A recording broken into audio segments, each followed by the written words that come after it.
ये कहानी राजस्थान के एक छोटे से गांव की है। सुनीता आज पानी भरने अकेले ही जा रही थी। शाम के लगभग 6:30 बज रहे होंगे। सुनीता ने अपने पड़ोस में सबसे पता किया। सब लोग पानी भर के लाए थे और सुनीता आज घर पर नहीं थी। मम्मी पापा के साथ घूमने गई हुई थी, इसलिए वो आज उन सब के साथ नहीं जा पाई।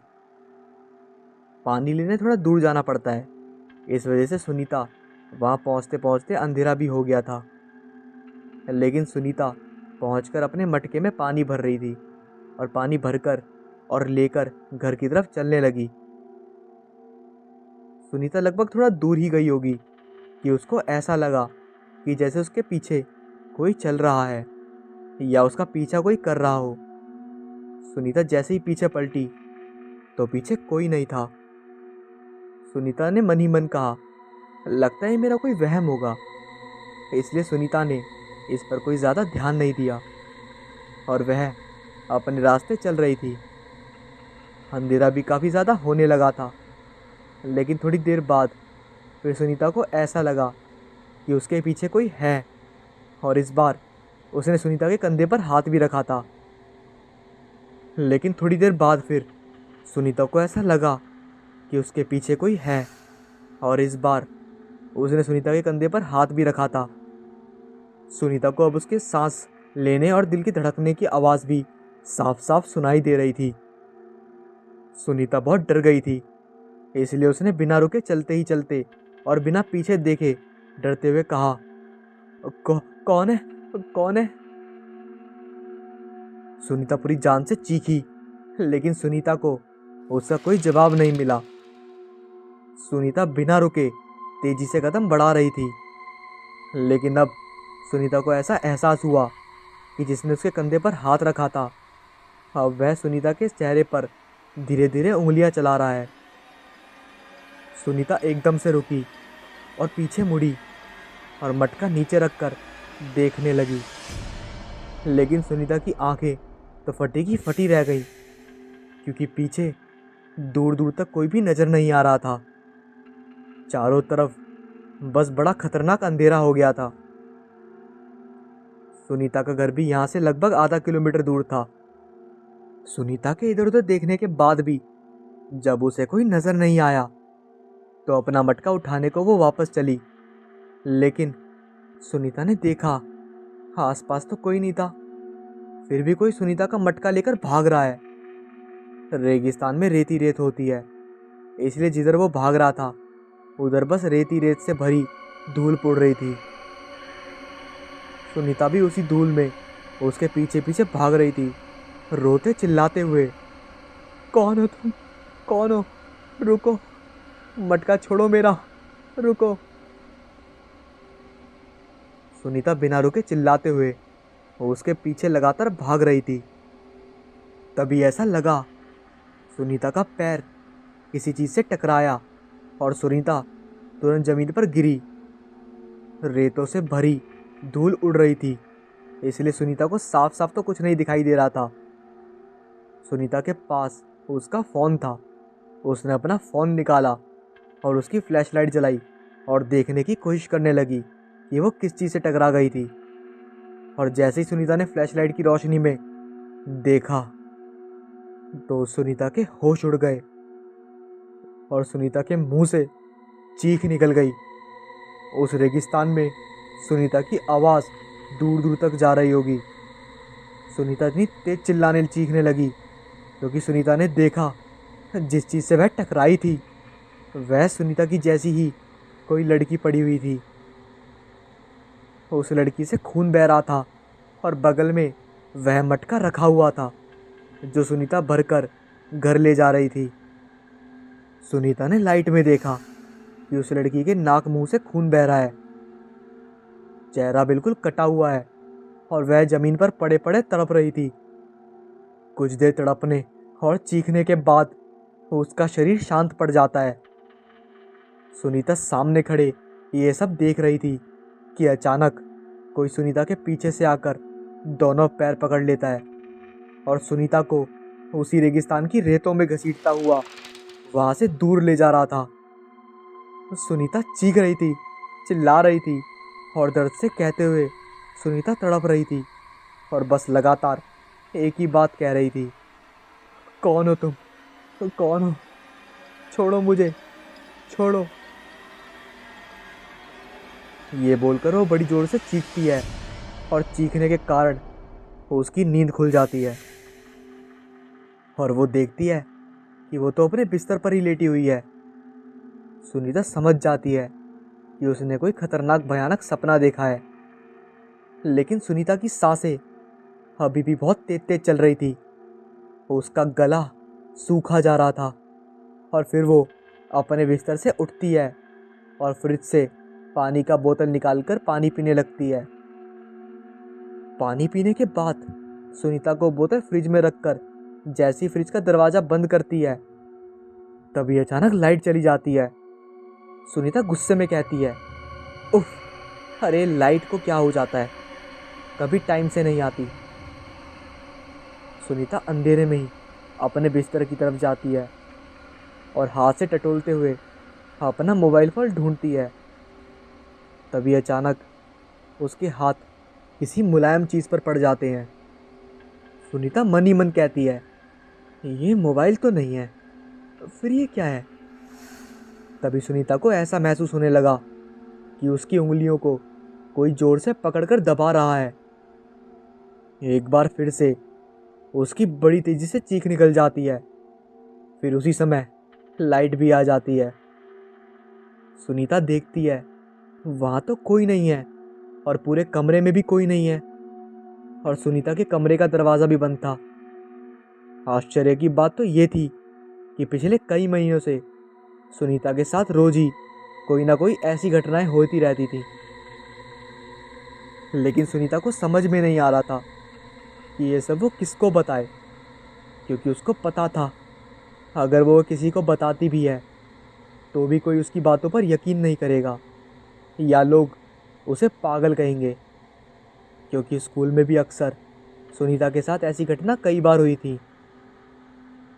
सुनीता ने इसी परेशानी में आखिरकार उसने अपने मंगीतर राजेश को सारी बातें बताना सही समझा। 12वीं पास करने के बाद कुछ ही दिन पहले सुनीता की सगाई राजेश से हुई थी। उसके पहले वो गर्लफ्रेंड और बॉयफ्रेंड थे। अगले दिन उसने राजेश को फ़ोन लगाया, लेकिन राजेश ने फ़ोन नहीं उठाया। सुनीता ने सुबह से लगभग 10-12 बार राजेश को फ़ोन करा होगा, लेकिन राजेश ने उसका कोई जवाब नहीं दिया। उसके बाद सुनीता ने व्हाट्सएप पर मैसेज लिखकर सेंड कर दिया, प्लीज़ कॉल मी। सुनीता और राजेश की लव स्टोरी भी बड़ी अजीब थी। इन दोनों के उम्र में लगभग 25 साल का अंतर था, लेकिन वो कहते हैं ना, सच्चा प्रेम इन सब बातों की परवाह नहीं करता। राजेश और सुनीता के साथ भी ऐसा ही था। हालांकि सुनीता और राजेश के रिश्ते से सुनीता के घर वाले बिल्कुल भी खुश नहीं थे, वो इसके सख्त खिलाफ थे। सुनीता के घर वालों ने सुनीता को हर रोज़ समझाया था, लेकिन वो नहीं मानी। इस वजह से सुनीता के माता पिता और सुनीता के दोस्त सभी लोग सुनीता से बिल्कुल खुश नहीं थे। जब से राजेश ने सुनीता को प्रपोज़ किया और सुनीता राज़ी हो गई थी, मगर अब दोनों की सगाई हो चुकी थी तो उसे किसी बातों की कोई परवाह नहीं थी। राजेश एक टीवी सीरियल में काम करता था, लाखों फ़ैन थे उसके। उसके लिए लड़कियां अपना दिल हाथ में लेकर तैयार रहती थीं। 5 ही महीने में राजेश और सुनीता इतने ज़्यादा करीब आ गए थे कि दोनों ने शादी करने का फ़ैसला ले लिया। राजेश ने कहा, मुझे फ़र्क नहीं पड़ता कोई क्या कहता है क्या नहीं, मैं तो बस इतना जानता हूँ कि मैं तुम्हारे बिना अब एक पल भी नहीं रह सकता। सुनीता ने कहा, मैं भी, और अब हम शादी करेंगे। लेकिन सुनीता के बार बार फ़ोन करने के बाद भी राजेश का फ़ोन नहीं आया। सुनीता इतना समझ चुकी थी कि राजेश शायद शूटिंग में बिज़ी होगा और तभी उससे बात नहीं कर रहा है। और इसके बाद उसी रात की बात है, सुनीता सोने जा रही थी, तभी उसके फ़ोन की घंटी बजी। फ़ोन की स्क्रीन पर राजेश लिखा हुआ था। उसने तुरंत फ़ोन उठा लिया और फ़ोन में राजेश पर बरसते हुए बोली, मिल गया तुम्हें टाइम? तुम्हारे पास तो समय ही नहीं है मेरे लिए। सुबह ही कॉल किया था मैंने, लेकिन तुम्हें तो कोई होश ही नहीं है और मेरी कोई परवाह नहीं है। लगातार बिना रुके सुनीता बोल रही थी, लेकिन दूसरी तरफ से कोई भी आवाज़ नहीं आ रही थी। राजेश शांति से सारी बात सुन रहा था, लेकिन उसके बाद राजेश ने बोला, यार तुम तो जानती हो ना मेरा काम। राजेश की बात सुनकर सुनीता ने कहा, मुझे कुछ नहीं पता, मुझे तो बस यही डर है कि कहीं तुम इस काम के चक्कर में एक दिन मुझे भूल ना जाओ, क्योंकि जब देखो तुम्हारा काम काम बस काम रहता है। तुम एक दिन मुझे ऐसे ही छोड़ दोगे इस काम के चक्कर में। राजेश ने फिर कहा, ऐसा मत कहो, मैं तुम्हें कभी नहीं भूलूंगा और ना ही छोड़ सकता हूँ। खैर छोड़ो, सुनो ना, आज मिलने का बहुत मन कर रहा है। सुनीता ने जवाब देते हुए कहा, इतनी रात को मैं अकेले कहाँ से आऊँगी? यहाँ तो मम्मी पापा भी नहीं हैं। राजेश ने फिर से कहा, क्यों तुम्हें डर लग रहा है? वैसे भी भूत प्रेत रात में अकेले में नहीं होते। डर किस बात का, मैं हूं ना तुम्हारे साथ। दोनों की बातें चली रही थी। दोनों ने कहा, पास वाले रेस्टोरेंट में मिलते हैं। राजेश और सुनीता अक्सर रात में वैसे भी मिला ही करते थे, क्योंकि राजेश को रात में ही टाइम मिलता था। दिन भर वह शूटिंग में बिजी रहता था और सुनीता दिन में कॉलेज में, फिर घर पर ही रहती थी। सुनीता अपने घर से बाहर आई और उसने स्कूटी निकाली और अपनी स्कूटी स्टार्ट करने लगी। पर उसने कई बार स्टार्ट करने की कोशिश करी, लेकिन स्कूटी स्टार्ट नहीं हो रही थी। सुनीता ने सोचा कि ये क्या हुआ इसमें, अभी तो नहीं है, अभी 4 दिन पहले ही तो ली थी, इसे क्या हो गया? कई बार कोशिश करने के बाद भी स्कूटी स्टार्ट नहीं हुई। ऐसे ही समय भी निकल जा रहा था। लगभग अब 10 बज चुके थे। तो उसने फ़ोन निकालकर राजेश को फ़ोन लगाना चाहा, लेकिन फ़ोन भी नेटवर्क क्षेत्र से बाहर बता रहा था। सुनीता ने कई बार फ़ोन ट्राई करा, लेकिन फ़ोन नहीं लग रहा था। फिर उसने स्कूटी को घर के अंदर ही खड़ा करा और बाहर सड़क पर आ गई। बड़ी देर तक खड़ी थी, लेकिन कोई गाड़ी या ऑटो उसे नज़र नहीं आ रहा था। लगभग 15 मिनट बाद उसने देखा दूर से ही ऑटो आ रहा है। सुनीता ने ऑटो को हाथ देने की कोशिश करी, रोकना चाहा, लेकिन ऑटो वाला नहीं रुका। शायद ऑटो में सवारी पहले से ही लगी हुई थी। सुनीता मनी मन सोच रही थी, पता नहीं क्या हो रहा है आज। मेरे साथ पहले तो वो स्कूटी स्टार्ट नहीं हुई, फिर फ़ोन भी नहीं लग रहा, और अब सड़क पर कोई गाड़ी भी नहीं मिल रही। तभी उसने देखा एक ऑटो वाला आया है और सुनीता के पास ही रुका। ऑटो वाले ने कहा, मैडम कहाँ जाना है? सुनीता ने कहा, अरे आगे रेस्टोरेंट तक ही चलना है भैया, तो बस भैया प्लीज़ मेरे को छोड़ दो। इतना कहकर सुनीता ऑटो में बैठ गई, लेकिन ये क्या, सुनीता के बैठते ही ऑटो बंद हो गया। ऑटो वाले ने लाख कोशिश कर ली, लेकिन ऑटो स्टार्ट नहीं हुआ। तभी सुनीता ने टाइम देखा तो टाइम बहुत ज़्यादा हो गया था। 11 बज चुके थे, वो भी रात के। सुनीता ने एक बार फिर से राजेश को फ़ोन ट्राई किया, लेकिन फ़ोन अभी भी नेटवर्क क्षेत्र से बाहर ही बता रहा था। सुनीता ने सोचा, अब मैं पैदल ही रेस्टोरेंट तक चली जाऊंगी। लगभग 3 किलोमीटर दूरी था रेस्टोरेंट। सुनीता ऑटो से उतरी और पैदल चलने लगी, लेकिन ऑटो से उतरते ही सुनीता ने देखा ऑटो तुरंत स्टार्ट हो गया। तभी ऑटो वाले ने आवाज़ मारी, मैडम गाड़ी स्टार्ट हो गई है, हाँ आ जाओ। पता नहीं क्या हो गया था इसमें, पता नहीं क्यों स्टार्ट नहीं हो रही थी, आ जाओ मैम, अब सब ठीक हो गया है। सुनीता भी वापस आते हुए तुरंत ऑटो में बैठ गई, लेकिन उसके बैठते ही फिर से ऑटो बंद हो गया। इस बार भी ड्राइवर ने बहुत कोशिश करी, लेकिन जब तक सुनीता ऑटो में बैठी रही तब तक ऑटो स्टार्ट नहीं हुआ। और जैसे ही सुनीता उतरी, ऑटो फिर से तुरंत से स्टार्ट हो गया। अब की बार ऑटो ड्राइवर सुनीता पर चिल्लाते हुए उससे बोला, पता नहीं कहाँ से ये अशुभ अशुभ लोग आ जाते हैं, जाओ यहाँ से, तुम पैदल ही जाओ, तुम लोग इसी लायक हो। इतना कहकर ऑटो वाला गाड़ी लेकर वहां से चला गया और सुनीता मनी मन अपने आप को कोस रही थी और सोच रही थी, पता नहीं क्या हो रहा है मेरे साथ। खैर छोड़ो, अब मैं पैदल ही जाऊंगी। इतना कहते ही सुनीता उस रात के अंधेरे में, लगभग 11:30 बज रहे होंगे, पैदल ही जल्दी जल्दी रेस्टोरेंट की ओर जा रही थी। रेगिस्तान में आसपास कुछ भी नजर नहीं आ रहा था। रात और बस सड़क पर सुनीता के कदमों की आवाज ही सुनाई दे रही थी और कभी कभी इक्की दुक्की गाड़ियां चल रही थी। लेकिन अब सुनीता किसी गाड़ी वाले को हाथ देने के तैयार नहीं थी।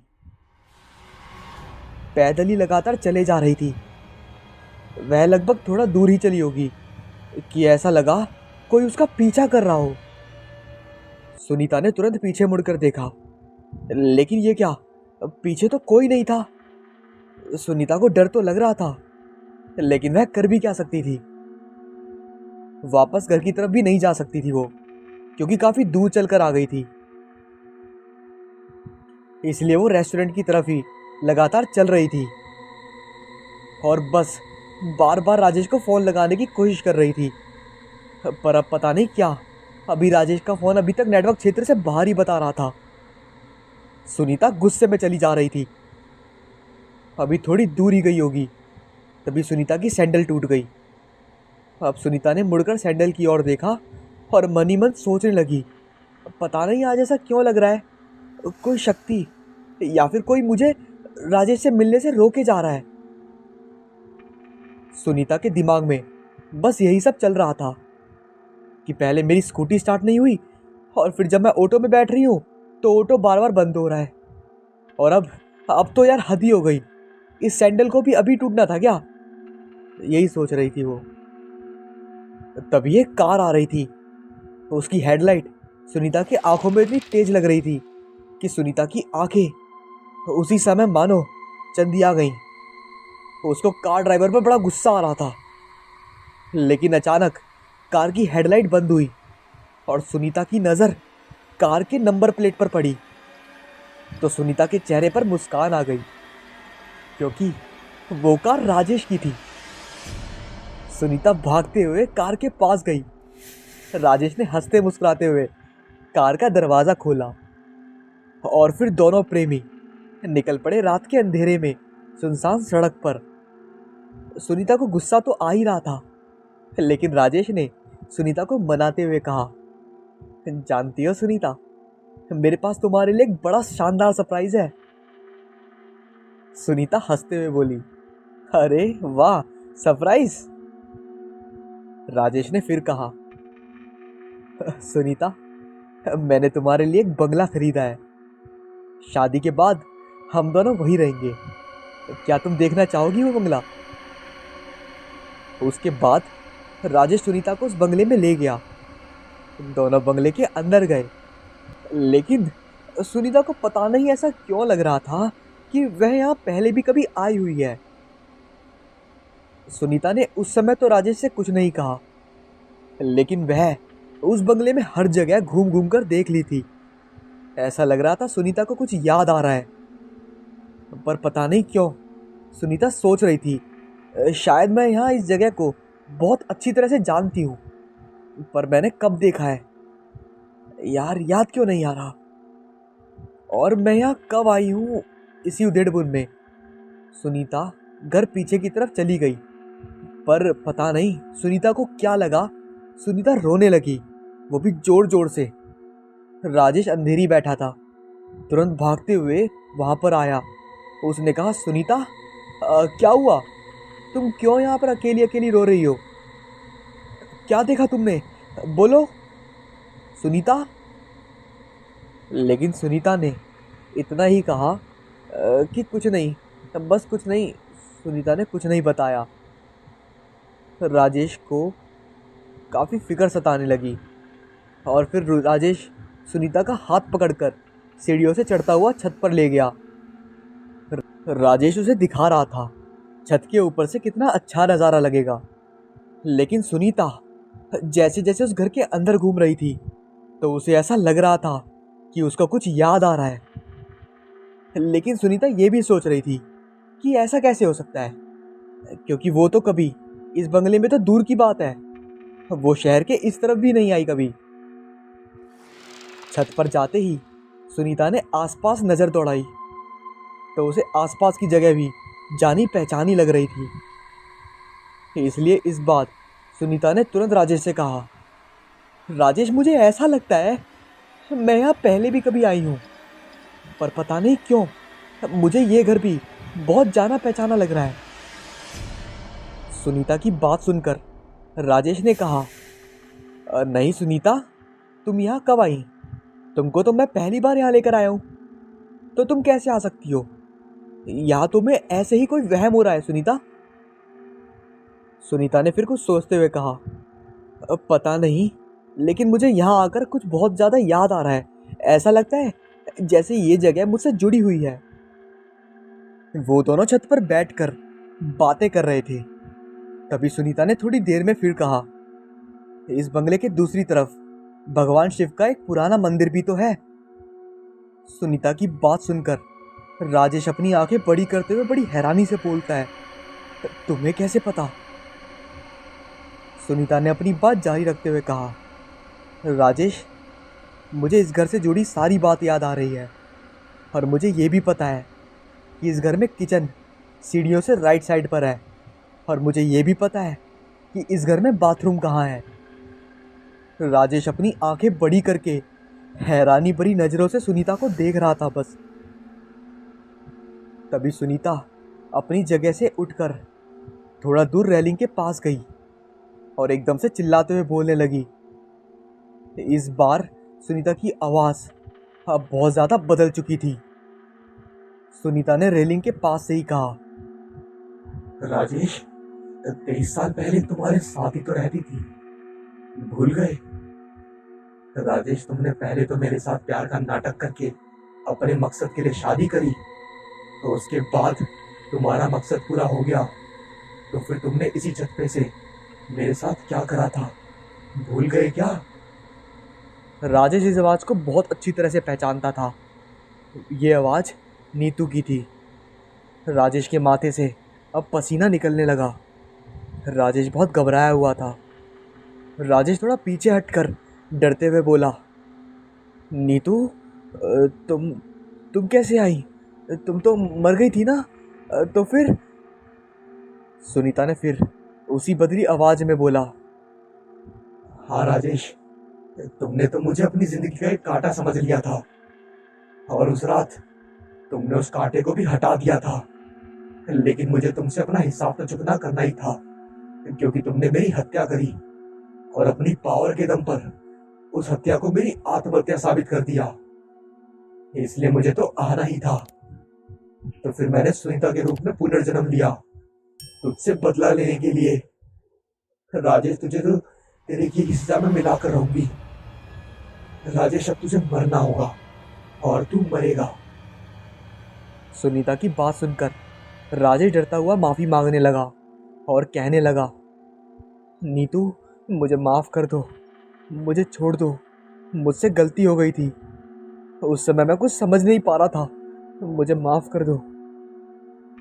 सुनीता यानी नीतू ने कहा, तूने छोड़ा था मुझे, तूने तो मुझे कुछ भी नहीं बताया था, बातें करते करते छत से नीचे धक्का दे दिया था, तो मैं तुझे कैसे छोड़ दूंगी आज? इसीलिए तो मैं दोबारा दुनिया में आई हूँ कि तुझे तेरे किए की सजा दे सकूं।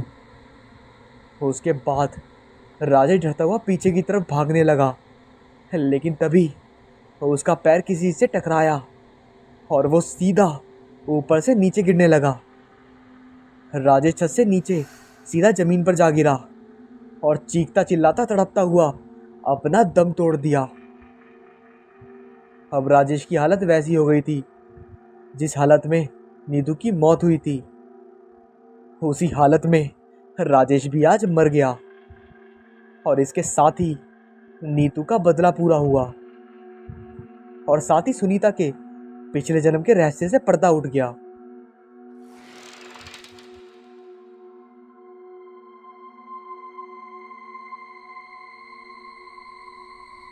फॉरेस्ट ऑफिसर लाल बहादुर सिंह का नया नया काम लगा था। वो बोले, ओहो, आज फिर ये अजीब सी खबर छपी अखबार में। ना जाने क्यों उस जंगल में जाकर लोग खो जाते हैं, इंसानों का झुंड गायब हो जाता है। इतने में फॉरेस्ट ऑफिसर की पत्नी बोली, अरे आपको क्या लेना देना उस जंगल में, आपकी ड्यूटी थोड़ी ना वहां पर लगी है। फिर लाल बहादुर सिंह ने जवाब देते हुए बोला, मेरा विभाग तो यही है, किसी को कुछ हो जाता है तो मुझे भी बुरा लगता है। तभी लाल बहादुर सिंह जी के पिताजी सुंदरलाल जी बोले, मैंने भी ऐसे एक जंगल के बारे में सुन रखा है। जब मैं कॉलेज में था तब उस समय उस जंगल की खबर आई थी। ऐसी घटना मैंने अपने जीवन में पहली बार सुनी थी। पिताजी, क्या आप मुझे वो घटना बता सकते हैं? लाल बहादुर सिंह बोले, हाँ हाँ, क्यों नहीं, लो तुम भी सुनो। और इतना कहकर सुंदरलाल जी ने अपनी कहानी सुनाना शुरू करी। शंकरनगर गांव के पास एक बड़ा सा जंगल था जिसका नाम अलौकिक जंगल था। कहा जाता है कि जो भी वहां जाता था वो वापस लौट के कभी नहीं आता था। एक और बहुत बड़ी रहस्यमयी बात थी उस जंगल में कि वहां जाने के बाद कुछ लोग ये भी दावा करते थे कि अपनी जंगल यात्रा के दौरान बिताए गए वो घंटे उन्हें याद नहीं रहते थे। उस समय में उनके साथ क्या हुआ, वो किससे मिले, इस बारे में वो पूरी तरह से अनजान होते थे। वे सब कुछ भूल जाते थे। मस्तिष्क पर जोर डालने के बाद भी उन्हें इस बारे में कुछ भी याद नहीं रहता था। हाँ, इतना ज़रूर याद रहता था कि कोई अनजानी सी शक्ति उन्हें रास्ता दिखाती थी और वे सब उसी रास्ते पर चलते चले जाते थे। उस बीच उस समय की यादें उनके मस्तिष्क से एकदम गायब रहती थी। वो जंगल काफ़ी बड़ा और घना था। कहा जाता था कि उस जंगल में ऐसी जड़ी बूटियाँ थीं कि उसका इस्तेमाल मनुष्य दवा बनाने में कर सकता है। वे जड़ी बूटियाँ काफ़ी अनमोल थीं। वे जड़ी बूटियाँ मृतदेह में भी प्राण फूंक सकती थीं। उस जंगल में कभी कभी बांसुरी की धुन सुनाई देती थी, जिसके बारे में आज तक कोई जान नहीं पाया कि वो कौन बजाता था। लेकिन कुछ लोगों की मान्यता थी कि शायद वो बांसुरी कोई पिशाच बजाता था।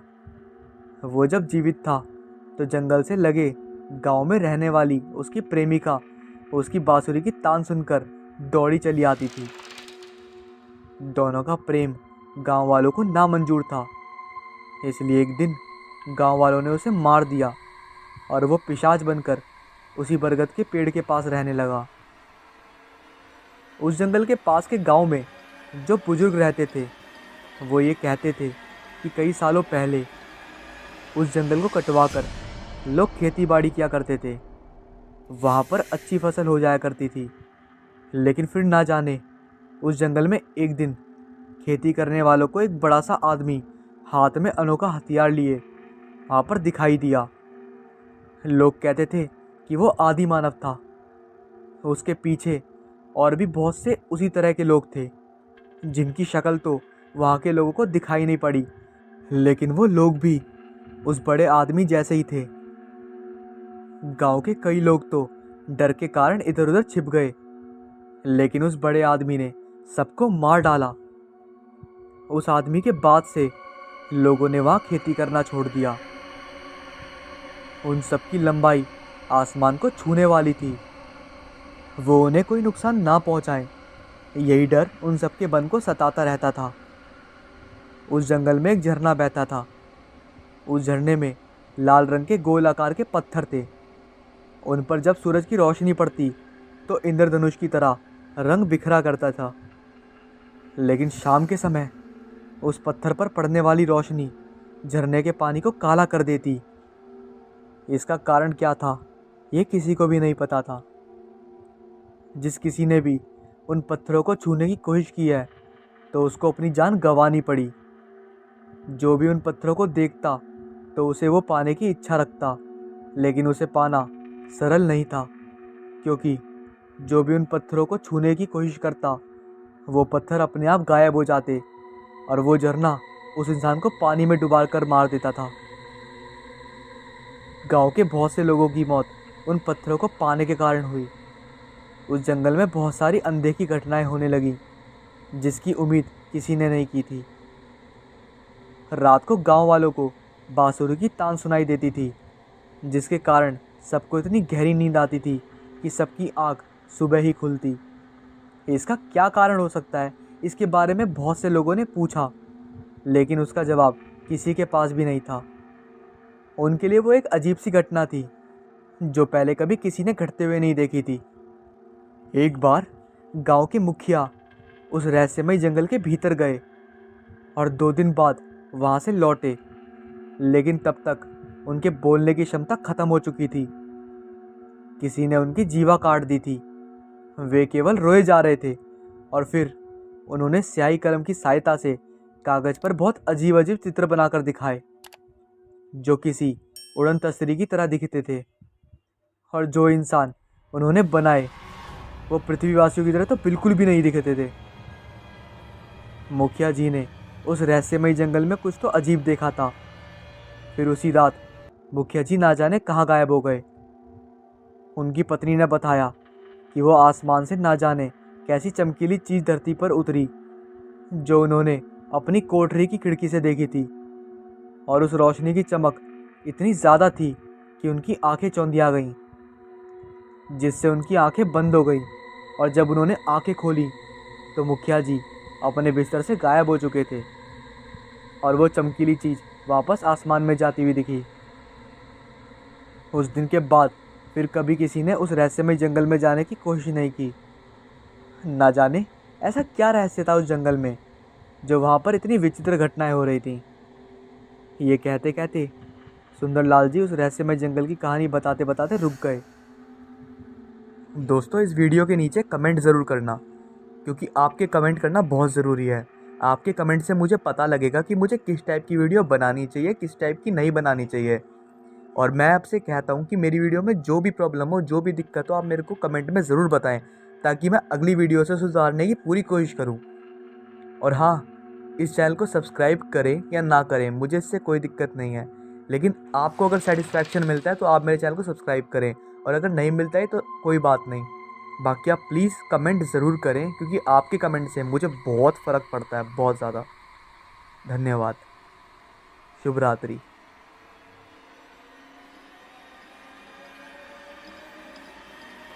रोहन और सुजैन बुलेट राइड पर निकले थे। वे दोनों दिल्ली से हिमाचल का सफ़र तय कर रहे थे। सुबह से रात हो गई थी। वे लोग हिमाचल तक पहुंच गए थे, पर अभी भी अपनी मंजिल से दूर थे। रोहन कहता है, भाई यहीं कहीं रुकने का इंतज़ाम करते हैं। सुजैन कहता है, यहाँ तो दूर दूर तक कुछ नज़र नहीं आ रहा यार, थोड़ा आगे चलते हैं, कुछ ना कुछ ज़रूर मिलेगा। दोनों चिमला गांव के सरहद के अंदर आ गए। ये गांव वीरान था, लेकिन दूर उन्हें एक बड़ी इमारत दिखी। दोनों उसी दिशा में चल पड़े। रात के अंधेरे में उन दोनों ने हॉर्न बजाया। बूढ़ा वॉचमैन अपने हाथ में एक लालटेन लेकर आया। अरे अंकल, हमें रहने के लिए कोई कमरा मिलेगा क्या? वॉचमैन कहता है, नहीं बेटा, अंदर जाना सख्त मना है। सुजैन कहता है, अरे यार, एक तो पूरे दिन बाइक चलाकर कमर टूट गई है, ऊपर से कोई कमरा भी नहीं मिल रहा है। वॉचमैन कहता है, मैं तुम्हें अंदर तो नहीं जाने दे सकता, पर अगर तुम चाहो तो मेरे साथ मेरे कैबिन में रह सकते हो। वहाँ सोने के लिए बिस्तर भी है और तुम दोनों के लिए खाना भी। रोहन कहता है, चलेगा अंकल, आप तो ग्रेट हो, आप जैसे दिलदार देखा नहीं कभी मैंने। दोनों लड़के वॉचमैन के कैबिन में गए और फिर वॉचमैन ने उन दोनों के लिए गर्मा गर्म चाय बनाई। ठंड बहुत थी तो दोनों को चाय पीते हुए बहुत मज़ा आ रहा था। वॉचमैन ने दोनों को खाना भी दिया और दोनों ने पेट भरकर खाना खा भी लिया। रोहन कहता है, थैंक यू अंकल, आपने हम दोनों की बहुत मदद की। वॉचमैन कहता है, कोई बात नहीं बेटा। रोहन कहता है, अंकल ये तो डाकघर है ना, यहाँ तो रहने का इंतज़ाम होता है, तो इस डाकघर के अंदर जाने की परमिशन क्यों नहीं है? वॉचमैन कहता है, ये बहुत लंबी कहानी है बेटा। सुजैन कहता है, कहानी वैसे हमारे पास बहुत समय है, आप सुनाइए, मज़ा आएगा। वॉचमैन कहता है, ठीक है। आज से 10 साल पहले की बात है। तुम्हारी तरह 3 राहगीर इस ओर आए थे। उन तीनों का नाम था करण, मनोज और विनय। तो उस समय डाकघर में लोग ठहरा करते थे। तीनों एक कमरे में ठहर गए, कमरा नंबर 13। मनोज कहता है, कल सुबह होते ही यहाँ से आगे चलेंगे। तभी उसे विनय कहता है, हाँ वैसे भी इस इलाके में क्या ही है, पूरा वीरान इलाका है। करण कहता है, हाँ वो तो है ही। अच्छा है कि इस इलाके में डाकघर है, वरना हम सब क्या करते। मनोज कहता है, क्या करते, क्या मतलब, खुले आसमान में सोते और क्या। विनय कहता है, और खाते क्या, घूस फूस। वे लोग बातें ही कर रहे थे। अचानक उन्हें किसी लड़की की हंसी सुनाई देती है। करण कहता है, इस डाकघर में कोई औरत भी रहती है क्या। विनय कहता है, मुझे तो ये हंसी अपने ही कमरे में सुनाई दे रही है। उनमें से एक बाहर जाकर देखा तो हंसी बाहर सुनाई दे रही थी। विनय कहता है, हंसी अंदर ही आ रही है। मनोज कहता है, लेकिन यहाँ कोई औरत नहीं है। वे लोग हंसी कहाँ से आ रही है ये खोजने लगे। अचानक डाकघर की बिजली चली जाती है और उनके सामने वो लड़की थी, सुजान। सुजान का बस चेहरा ही नजर आ रहा था। मनोज कहता है, आप कौन हैं और हमारे कमरे में क्या कर रही हैं। सुजान हंसती रही और हंसते हंसते तीनों राहगीरों को मौत के घाट उतार दिया। अगली सुबह बस हमें उन तीनों की लाश मिली। रोहन कहता है, कौन है सुजान और उसका भूत इस डाकघर में कैसे आया और उसके साथ हुआ क्या। ये जानने के लिए तुम्हें सुजान की कहानी सुननी पड़ेगी। 11 साल पहले की बात है। हमेशा की तरह टूरिस्ट हिमाचल घूमने के लिए आया करते थे और कई टूरिस्ट शिमला में भी ठहरा करते थे। ऐसे ही एक टूरिस्ट ग्रुप में सुजान भी आई थी। सुजान कमरा नंबर 13 में ठहरी थी और उस समय डाकघर के सारे कमरे फुल थे। सुजान बहुत ही खूबसूरत थी, सुनहरे बाल, गोरा रंग, हर एक की नज़र सुजान पर थी। सुजान और उसके दोस्त 2 दिन तक शिमला में ही रुके थे। वो यहाँ एक पहाड़ों की तस्वीर ले रहे थे। रात में वो अपने अपने कमरे में सोने चले गए और अचानक आधी रात को सुजान के कमरे में से चीखने की आवाज़ सुनाई दी। उसके दोस्त और हम लोग वहाँ पहुँचे। सुजान ज़ोर ज़ोर से चीख रही थी। हमने मिलकर दरवाज़ा तोड़ दिया पर अंदर कोई नहीं था। उसके दोनों दोस्त कमरे के भीतर गए और सुजान को ढूंढने लगे और फिर अचानक सबको सुजान की हंसने की आवाज़ सुनाई देने लगी। सबने ऊपर देखा तो सुजान छत से चिपकी हुई थी और ज़ोर ज़ोर से हंस रही थी। ये मंजर देखते ही हम लोग वहाँ से भाग गए पर उसके दोनों दोस्त वहीं फंस गए। दरवाज़ा अपने आप बंद हो गया और फिर हमें सुजान के दोस्तों के चीखने और चिल्लाने की आवाज़ें सुनाई देने लगी। किसी में हिम्मत नहीं थी कि उन लड़कों को बचा सके। हम सब अपनी जान बचा के वहाँ से भाग रहे थे। अगले दिन हमें सुजान और उसके दोनों दोस्तों की लाश मिली। दोनों दोस्तों का शरीर टुकड़े टुकड़े हो चुका था और सुजान का सर अलग था। पता नहीं उस कमरे में क्या हुआ।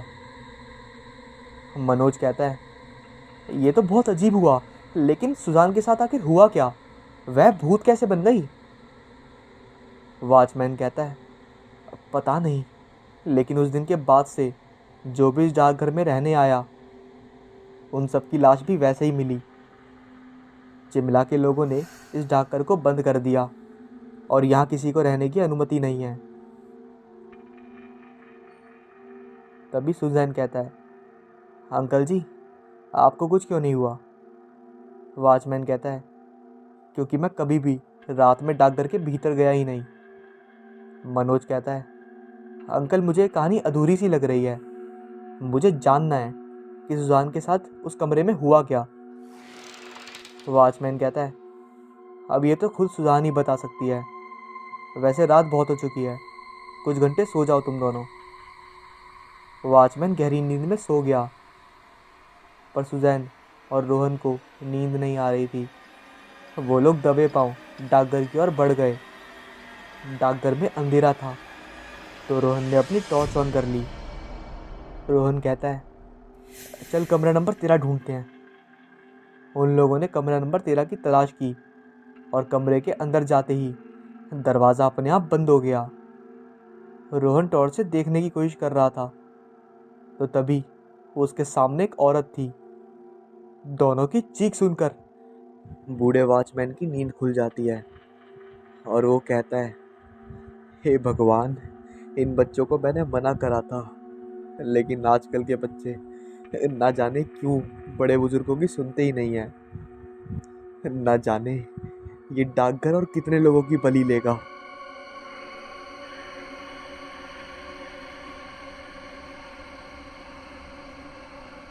बचपन में अक्सर हम जिद करते थे कि हमें कहानियाँ सुननी है, और हमारे बड़े बूढ़े या यूँ कहें दादा दादी, नाना नानी हमें कहानियाँ सुनाया करते थे।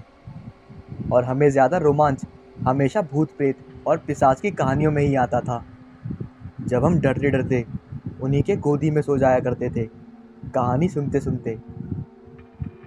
बहुत साल पहले ऐसे ही भोलू और तारक ने जिद की कहानी सुनने की, और वो तब बच्चे थे और बहुत शरारती थे। तब कहानी का सिलसिला शुरू हुआ। एक के बाद एक नई कहानियाँ सुनने के बाद दोनों को डर इतना ज़्यादा लग गया था कि वो रजाई में छुपकर सो गए। बच्चे थे तो डर तो लगना ही था। रात हो गई और भोलू को पेशाब लग गई, पर डर के मारे किसी को बता नहीं रहा था। और गांव का माहौल था, सब सो गए थे और चारों ओर सन्नाटा छाया हुआ था। धीरे आवाज़ में फुसफुसाते हुए, तारक को जगाते हुए भोलू बोला, भाई उठ ना, मुझे बहुत ज़ोर की लगी है। पर तारक अपनी नींद में मस्त था।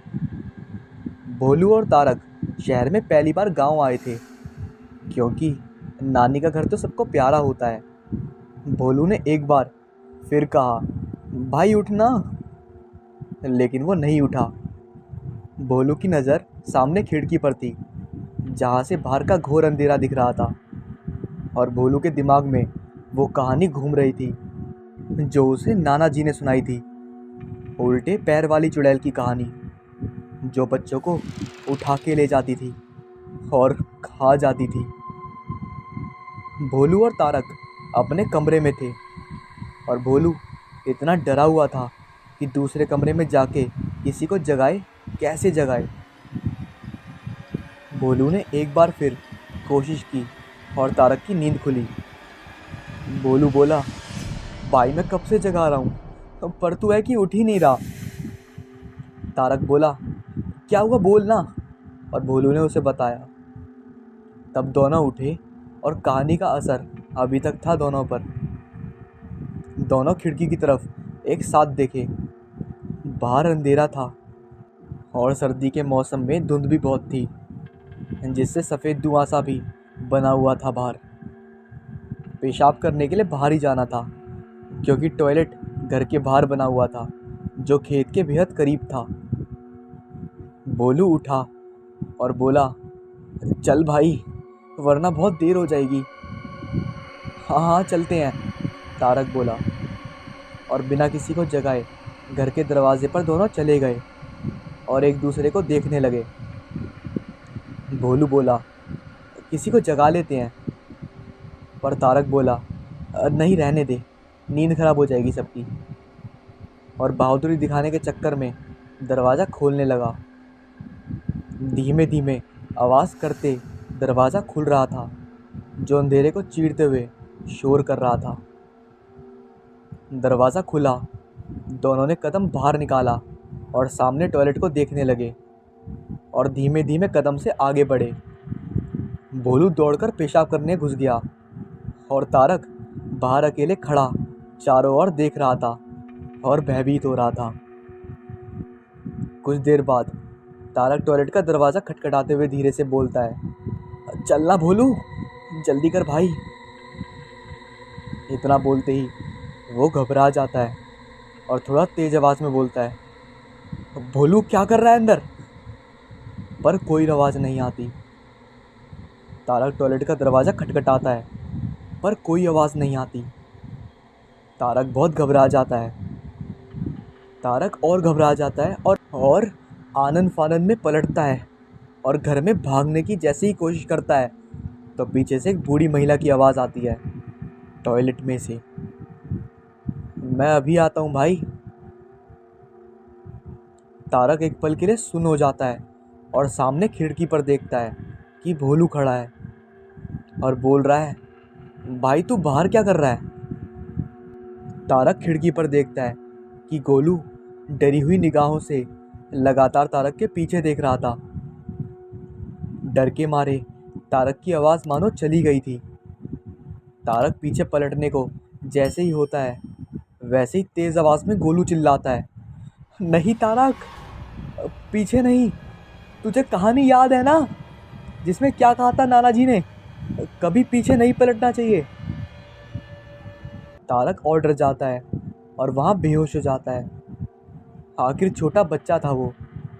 गोलू देखता है कि वो औरत जो तारक के पीछे थी वो टॉयलेट से बड़ी ही भयानक आवाज़ में बोलती है, आजा भोलू, अपने भाई को नहीं बचाएगा। अब गोलू भी कांप गया था डर से और लगातार चिल्लाने लगता है, नाना जी, नाना जी। पर बिजली की तेज़ कड़कड़ाहट से और पेड़ों के हिलने के तेज़ शोर में भोलू की आवाज़ दब जा रही थी। वो बुढ़िया वही चुड़ैल थी जो उस गांव के रहने वाले उसकी कहानियाँ सुनाया करते थे। वो बूढ़ी औरत बड़ी ही तेज़ी से आगे बढ़ती है और तारक के पास आके बैठ जाती है और हंसते हुए गोलू के तरफ देखती है। गोलू भाग के नाना जी को जगाने जाता है पर दरवाज़ा बंद हो जाता है। गोलू ज़ोर ज़ोर से दरवाज़ा पीटने लगता है पर कोई फ़ायदा नहीं होता। गोलू भाग के जाके खिड़की से देखता है तो वो चुड़ैल अपने असली रूप में आ चुकी होती है। बड़े बड़े बाल, नाखून जो पेड़ को काट के गिरा दें, दांत शेर के जैसे बाहर आ चुके थे और वो हंसते हुए भोलू को देखने लगती है। आजा गोलू, आजा, तेरे भाई को खाते हुए मुझे देखना चाहेगा। इतना सुनते ही भोलू ज़ोर ज़ोर से रोने लगता है और बोलने लगता है कि मेरे भाई को छोड़ दो। इतने में वो चुड़ैल चिल्लाती है कि पहले तेरे को ही खा लेती हूँ ताकि तेरे चिल्लाना बंद हो जाए, और तेज़ी से भागती है गोलू की तरफ। गोलू पहले मंजिल पर होता है और दरवाज़ा बंद होता है। चुड़ैल पाइप के रास्ते चढ़ने की कोशिश करती है पर बार बार चढ़ नहीं पाती क्योंकि वो घर कहीं ना कहीं मंत्र बांध देता। इधर तारक को होश आता है धीरे धीरे और वो उठने की कोशिश करता है और देखता है कि वो चुड़ैल गोलू को शिकार बनाने की कोशिश कर रही है। तारक उठता है और दरवाजे की ओर भागने की कोशिश करता है। वैसे ही चुड़ैल भागती है तारक की ओर और कूदती है उसे पकड़ने के लिए। उतने में वहाँ से गुजर रहे गांव वाले उसे देख लेते हैं और ज़ोर ज़ोर से चिल्लाने लगते हैं, मारो मारो चुड़ैल, चुड़ैल। चुड़ैल तारक को पकड़ लेती है और गांव वालों को देखने लगती है। इधर घर वाले भी उठ जाते हैं और बाहर से आ रही आवाज़ से घर का दरवाज़ा खोलते हैं। नाना जी देखते हैं कि वही पास में चुड़ैल तारक को पकड़े खड़ी थी।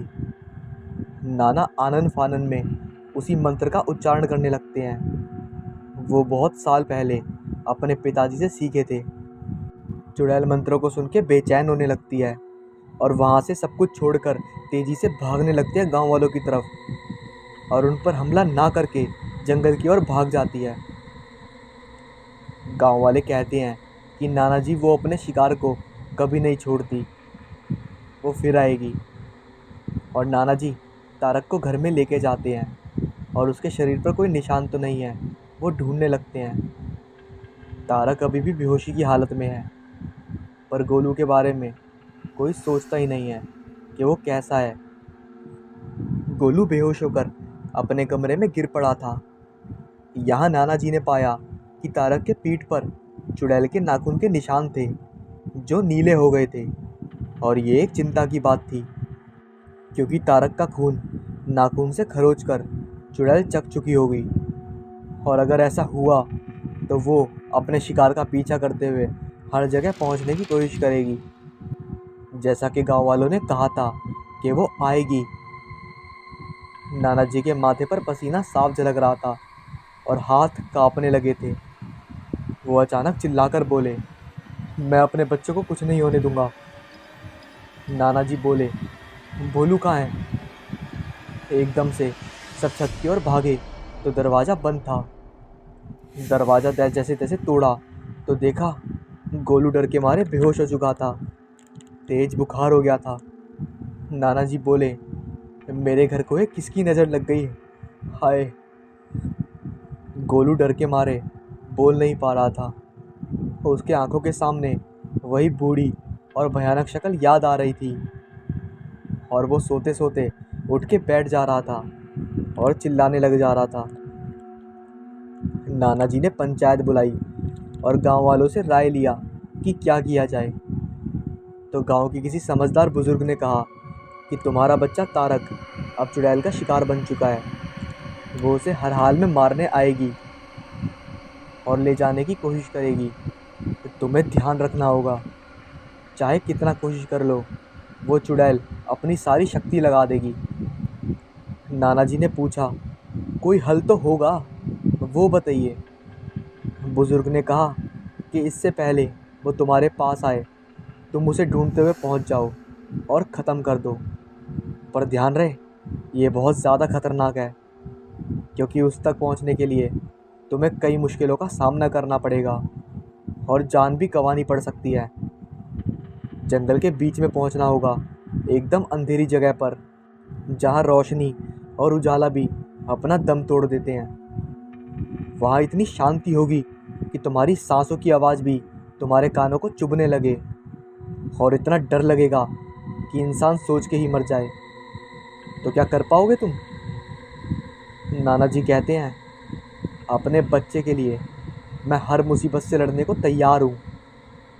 बुज़ुर्ग कहते हैं कि एक जाबाज लोगों की टोली बनाओ और उसके साथ जितनी जल्दी हो सके निकल पड़ो, क्योंकि अमावस्या की काली रात आने वाली है और उस दिन वो तुम्हारे बच्चों का सर धड़ से अलग करके खा जाएगी।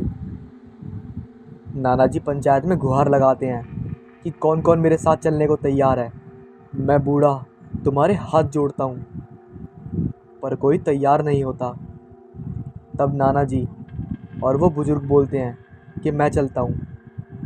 बुज़ुर्ग को देख के गांव के कुछ लोग और तैयार हो जाते हैं। काफ़ी रात हो जाती है पंचायत को। एकदम से सन्नाटे को चीरते हुए जंगल की ओर से आवाज़ आती है। सब डर के कांप जाते हैं। बुज़ुर्ग कहते हैं कि हमारे पास बहुत समय है। वो चुड़ैल अपने शिकार को पाने के लिए अपनी शक्तियाँ बढ़ा रही है। हमें जल्दी से जल्दी उसे ढूंढना होगा। नाना जी मंदिर के पवित्र कुएं के पानी लेकर वहाँ से चाकू और माचिस भी लेते हैं और सब लोगों को कुछ ना कुछ ले लेने को बोलते हैं। सब लोग पूरी तैयारी कर लेते हैं और धीमे धीमे पैरों से नाना जी के पीछे चल देते हैं। किसी को नहीं पता कि जाना कहाँ है, बस इतना पता है कि जंगल के बीचों बीच पहुँचना है। सब लोग एक साथ गांव के अंधेरे में चल देते हैं और डर सहमे हुए से और एक दूसरे के बिल्कुल करीब चल रहे हैं, मानो हवा भी उनके बीच से पार नहीं हो सकती। बुजुर्ग बोलते हैं कि हिम्मत रखो और भगवान पर भरोसा रखो, सब ठीक होगा। गांव की सड़क अब ख़त्म होती है और यहाँ से शुरू होता है बहुत भयानक जंगल। जंगल में नाना जी कदम रखते हैं तो पीछे से बुजुर्ग और बाकी के लोग भी आगे बढ़ते हैं। अंदर घुसते ही मानो हाथों में जल रहे मशाल भी अंधेरे के आगोश में समा जा रहे हों। सबकी आंखें जंगल के पेड़ पौधों पर थी जो हिल रहे थे तेज हवा के कारण। मानो ऐसा लग रहा था कि कोई कहीं से आके मार देगा। तभी लकड़ी टूटने की आवाज़ आती है और सबके होश उड़ जाते हैं। फिर वो लोग देखते हैं कि पेड़ से टहनी टूट के गिरती है और उस पेड़ पर किसी का सर लटका हुआ है। और फिर एक एक करके मशाल की रोशनी से सैकड़ों सर दिखते हैं जिन्हें वो चुड़ैल काट के लाई है और धड़ को खा गई है। दो गांव वाले वापस जाते हैं। बुजुर्ग चिल्लाते हैं कि भागो मत, एक साथ रहोगे तो बचे रहोगे।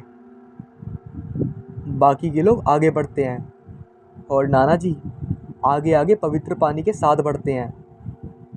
आगे जाके तालाब नज़र आता है जिसमें और भी सर तैर रहे हैं और एक सर टकटकी लगा के गांव वालों को देख रहा है और कहता है कि इधर आओ।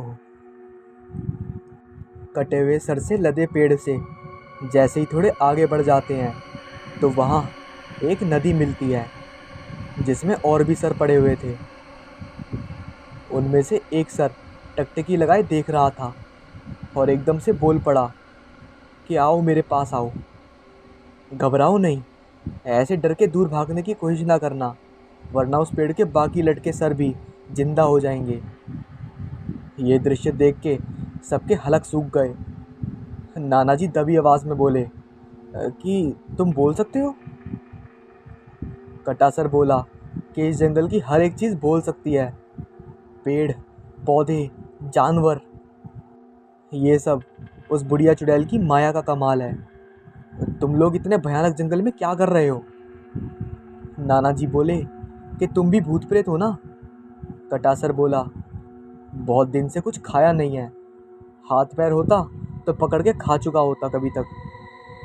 तुम में से कोई मेरे पास आओ ताकि मैं तुम्हें खा सकूं। इतना सुन के सब डर गए और जल्दी जल्दी में आगे बढ़ने लगे। कटासर पानी में बगल में ही साथ साथ बहने लगा क्योंकि नदी के किनारे से ही जंगल का आधा रास्ता तय होगा। 2-3 बार कटासर उछल के बुजुर्ग को दांत से पकड़ने की कोशिश करता है लेकिन वो सफल नहीं हो पाता। सब नदी से थोड़ी दूर हो गए। कटासर बोला तुम लोग अब मेरे सब्र का इम्तिहान ले रहे हो। मैं अपनी पूरी ताकत के साथ शोर मचाकर सारे सर को उठा देता हूँ। इतने में इसकी बात सुनते सुनते एक गांव वाला पानी में गिर जाता है और कटासर उसे अपने दांतों से पकड़ लेता है। सब उसका पैर पकड़ के खींचने लगते हैं। उतने में अपने बड़े दांत से उसका सर चबा लेता है। सब डर के पीछे हट जाते हैं और नाना जी पवित्र पानी उस पर मार देते हैं जिससे वो सर वहीं जलने लग जाता है और छटपटाने लगता है। सब आगे की तरफ बढ़ते हैं और उस घायल गांव वाले को अपने साथ ले लेते हैं जिसके सर से लगातार खून रिस रहा था, वो भी जोर से। बुजुर्ग कहते हैं कि हमारे पास कोई रास्ता नहीं है, हमें इसे वैद्य जी के पास ले जाना होगा, लेकिन वापस अकेले कौन ले जाएगा? और ऐसा कहते हुए गमछा उसके सर पर बांध देते हैं। तभी उनकी नज़र अंधेरे में एक पेड़ पर पड़ती है जिस पर एक छोटी बच्ची बैठी हुई रो रही है। नाना जी कहते हैं अब वो कौन है? बुजुर्ग कहते हैं ये उस चुड़ैल का छलावा है, वो हमें भटकाना चाहती है।